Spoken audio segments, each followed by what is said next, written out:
Hey guys, it's Tuesday, April 23rd, I want to say.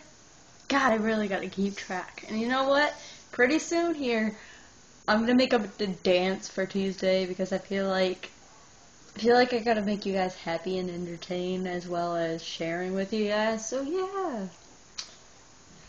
yeah. So first of all, I got a life update. Life's pretty good. Pretty grand. We moved. Got all that stressful shit. Spent an hour on that thing right over there. Kind of proud of it over there. Finally got a room to myself. Haven't had that in like a very long time. Okay, you're still going. So, yeah, today's topic is on relationships. There's two relationships I want to talk to you today. Romantic and, other than romantic. I don't know what to say, like, what that is. It's just a relationship that I have.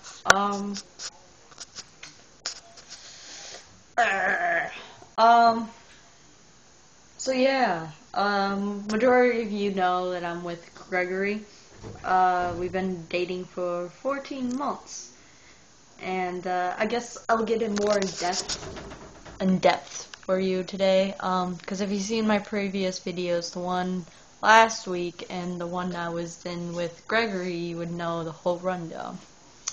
But I'll give you the in-depth, in detail of what happened. Before I get started with that, I would like you guys to know that I love him. Like, more than anything or anybody that I have had. And there's been times where he should have left me for good, and he has. But he came back multiple times, which I don't understand, because he shouldn't have came back. He should have just left me for that girl. And I think a part of me would think he would be better off. But then again, I wouldn't be the same man that I am today. I'd probably still be broken. And I love him a lot. And he needs to get his butt in my bed right now so I can cuddle him. Yeah, I kind of feel lonely. Anyway, so my story begins on January 19th, 2011. No, 2012. So I was down and out because me and my ex just broke up. And, I didn't really like my ex, but then again, it still sucks getting dumped. So I was like, met some new friends, Elise and, well, I call her Big Dyke, but her real name is Brianna, but I call her Big Dyke. So if I refer to her as Big Dyke, please don't get offended. Just, she used to call me Little Lesbian and I called her Big Dyke. That's kind of how it happened. But, yeah, so I walked into the cafeteria at Royal Oak High School, and there Gregory was. But at the time, he went as Alicia and she. So if I call him a she, don't get offended. It's just kind of how it progressed. So I walked in the cafeteria, and we laid eyes on each other. And at the time, he had Easter color hair, which was so amazing to me. I love that hair. Sweetheart, you need to get Easter hair again. Seriously. I love that hair. Anyway, it was like January, so it was like before Easter, and I was on awe, and I touched his little hair, and when I first saw him, I just smiled. I didn't know why I smiled, because I was feeling shitty, but I just smiled. And I knew from right then there was something more to us, even though I didn't know him. And he wouldn't even tell me his name, his real name, which was Alicia. He just told me to call him Greggy, which should have been a sign, but sorry, I was checking my phone, but should have been a sign, but whatever. And it took him like 2 weeks for me to learn his real name. I knew he was a girl. I did. Like, yeah, I did, but he didn't know what I was, and, like, I kept talking, but he wouldn't really talk to me. He would just smile like an idiot and just kept smiling at me, and, we started talking, and I told the bell rang, and I said, talk to you later, and I meant it. I was gonna find him again and talk to him, because I liked him. I don't know what it was, and at the time I was in juvenile, and like when I got back to the place, all I could talk about is him. Like for the next month before we got together. Then we get up to the part of me actually coming out to him and saying that I liked him. And at the time he had a girlfriend, and I knew it was wrong to chase a girl that is taken, but you know what, I didn't care. I liked him, I wanted him, that was it. And I told him after my ex-girlfriend obnoxiously told him, but whatever. And he just kept laughing and smiling, and finally I kind of gave up without giving up, and I said, just come to me when you break up with your girlfriend, and I'll take you as mine. And eventually we kissed. It was actually an animal day, and I was a raccoon and he was a giraffe, so it was kind of adorable and weird for our first kiss, but we kissed. And on February 23rd, just right after Valentine's Day, he finally said yes, and that made my world. It was a Friday, and it made my world. And I don't think he realizes that when he said yes, I was the happiest dude in the world. I really was. And I was still locked up, so we didn't really see each other outside of school, which was hard. But whatever little time we had, we spent it happy. And that makes it the amazing part about it. And on my birthday, on my 18th birthday, he was the only one that really got me anything, and he did more for me for that birthday than anybody has done for me ever. He did this little cute thing where he tied 10 balloons to my chair, which I thought it was obnoxious, because I walked around all day with just balloons trailing me, and everybody could spot me a mile away. That was obnoxious, but it was really adorable, and I kept those balloons for as long as possible. Like, I love it. I wish I had the cologne still, but I don't, because, like, yeah, I'll get that to a minute. Yeah, it was really amazing. Well, like, the honeymoon stage lasted until I got out. Once I got out of lockup, I actually had to spend a whole day with his dad because I had nowhere else to go. And, so, yeah. And, I'm trying to fast forward to get through the good stuff because all the little cute, adorable stuff you guys don't really need to get after that. So, once I got out, we started seeing each other. And the first outing we actually saw each other outside of school was the Dyke March. That was a good day. That was the first day that we could be alone together. We were still in public, so we weren't really alone, but we were alone, and we could just, like, hold hands, practically eating each other's face off, because, you know, we're very public with our displays of affection, and we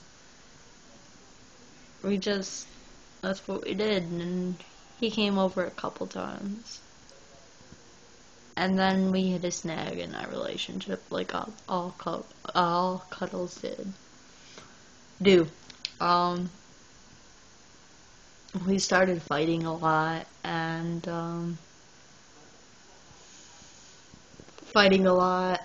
this girl kissed him, which pissed me the fuck off, because one thing you gotta know is I get jealous fast, kind of know it's bad, but, you know, yeah, I will fight for what's mine. Let's just put it like that. I'm a lover, but I'm also a fighter, and I don't play. What's mine's mine. Back the fuck off. And that's my mentality. I used to be a player, so I know how it is, but then, like, if you touch what's mine, I will fucking... Oh my god. Moving on. So we ended up getting...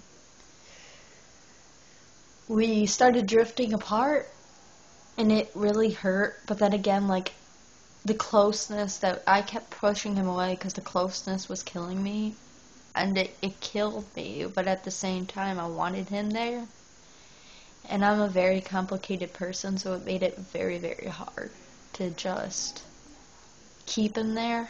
Well, eventually he started talking to this girl named Megan, which Megan's my foster care cousin. And me and Megan's actually almost hooked up and had sex before I met Gregory. So it complicated things. They kept this behind my back.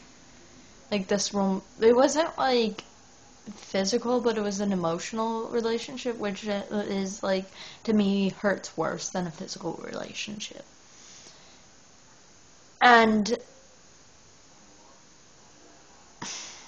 at the end of August, early September, Gregory broke up with me. And he still wasn't talking to me, so he didn't just tell me. He wrote me this letter.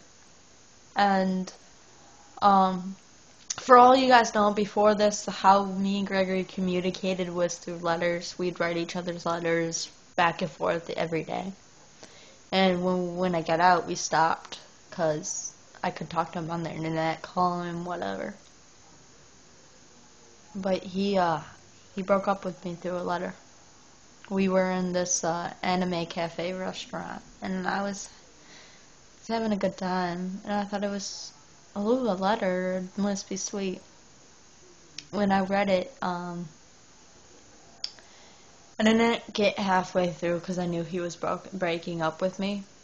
Sorry if I start to cry. This is, like, really hurts. So I didn't get, like, halfway through, and I folded up the letter, and I just told him, "You're breaking up with me." I asked him, "Is there somebody else?"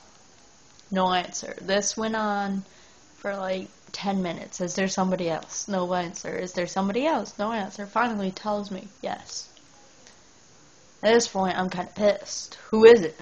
No answer. "Who is it?" No answer. "Who is it?" Finally, in his soft, tiniest whisper, right when I was taking a drink, he whispers, "Megan."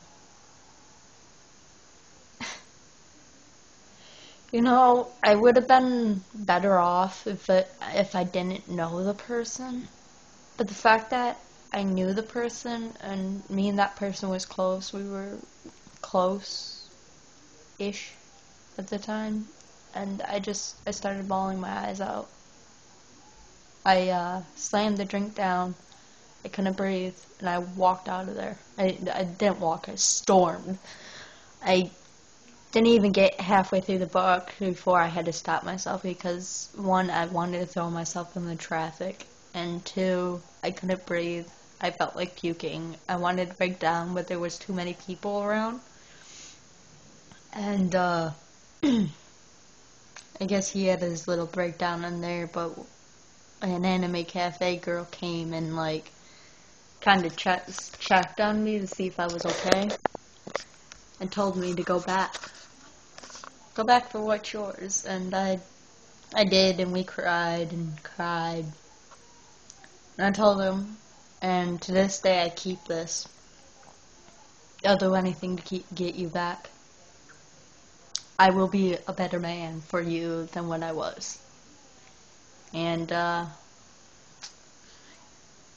yeah, for about 6 months, he kept going back to this girl and back to me, but they never really got together.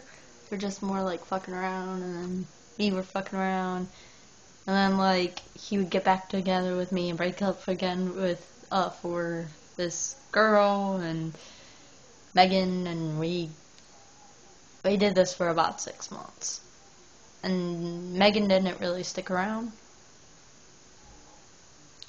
So he came back for me, which I didn't take him back readily because I knew all the past and how many times he's fucked me over. And there was actually one time I tried to commit suicide. And through all that stage I was like really depressed and very, very lost. And I didn't know who I was. More so than I already did because I was trying to deal with my gender issues too. So it was hard. And I guess you don't know what you have until it's gone. And for all you men, women, lesbians, gay, straight, whatever, whoever your partner is, please treat them right, because you can say, yeah, they're not going anywhere and be so sure of it. And then the next day, they prove you wrong. And it hurts like a bitch. So don't fuck around, or don't. Just treat them like they should. The queen, the king, whatever. Treat them that way. Eventually, they'll, actually,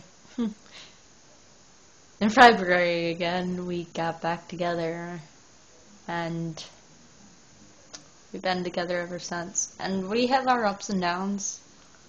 Like, we argue. Maybe more than we should, but if a couple doesn't argue, it's kind of a bad relationship. Like, it's unhealthy. So, we're not perfect. No couple's perfect. You're gonna argue, you're gonna fight. The thing is you gotta get over it.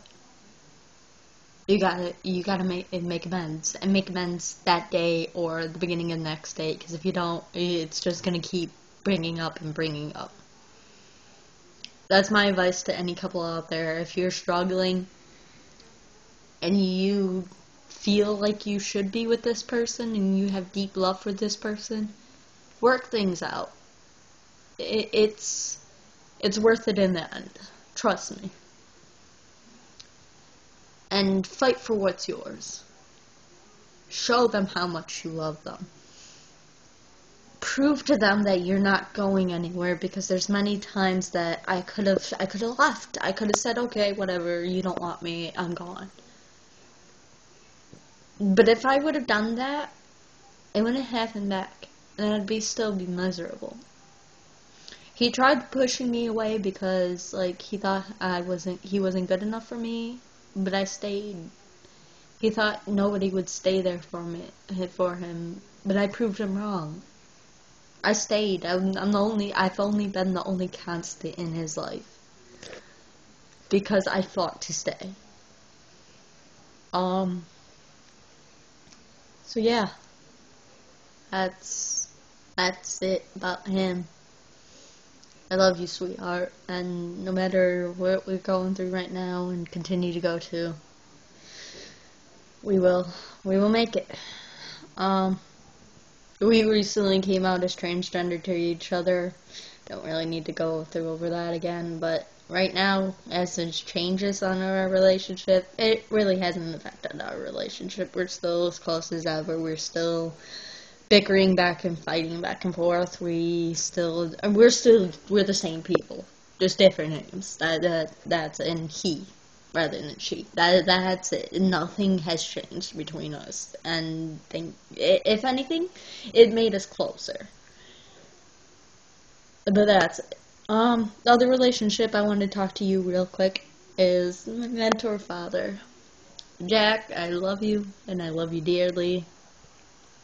You're my father. Jack and I met last year, actually, right before Gregory broke up with me, and me and him kind of sort of clicked. You know, he was my father. Well, I didn't start calling him father until I came up to the time where I had almost had to find a place fast to live. Because if I didn't, I would be on the streets. And right now, if it wasn't for him, I'd probably be on the streets somewhere. Maybe dead. And I owe him everything and anything I can give. And I know I'm not the best person. And I know I could, like, take initiative. But he means everything. He's done so much for me already. I mean, I'm getting a new laptop. Well, not new, but it's a laptop. Whatever. I'm getting a new dresser. You know, all that he's given me, a roof, food, whatever. He's just done so much for me, and I love him. And I need him to know that I love him. When I came out to him, he said, "Oh, fuck." Because that's us. Like, we just cuss at each other. He's a gay man, and he accepts anybody for who they are. He's old. He's like 68, so it's gonna take him a lot more used to than calling me a he. And he tries. And Brian, he tries. But, that... I appreciate everything he's done for me, and,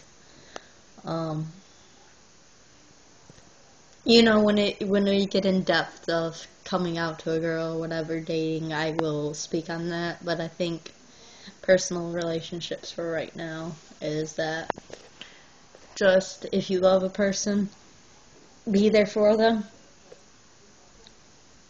no matter who they are or what they are, be there. And there's no exceptions or boundaries to love. And I need you guys to know this. If they're transgender, accept them for who they are. If you're already in a relationship and you're watching this video and they just came out to you, accept them. They're going to be the same person, just, you know, be different physically. That's it. They're going to be the same person deep down inside. The same person that you love. The same person you hate to love. Or whatever. What doesn't break you makes you stronger. And I think I can't stress this enough over the past year. How much that's proven to be true. But, any questions, you know, comment, Facebook me, whatever. I'm Ryan. This is Tuesday. Hope you guys are having a lovely day. Shout out to Liam. Who's the Wednesday yet? Oh, Skylar, Dustin, Aiden, and Carson. Hey guys, you know, we're all here. Comment away. Questions. I would really like questions. So, thank you guys. Have a nice day. Mwah.